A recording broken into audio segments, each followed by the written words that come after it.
Ignoring signs of disrepair in your safety gloves can lead to injuries.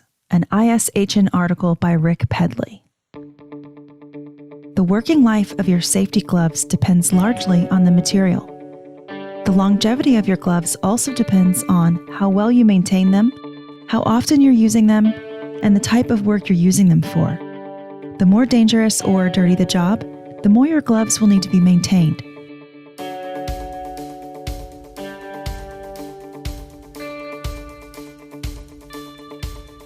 Regardless of how long you've been using your gloves, there are several warning signs that they need to be replaced.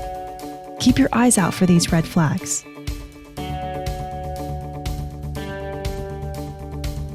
If you aren't sure if your gloves need to be replaced, it's always better to err on the side of caution. Finding a new pair will give you peace of mind that your hands will be protected on the job. Your crew shouldn't have to worry about injuring their fingers or hands at work. Consult with a workplace safety professional to find the right pair for your team.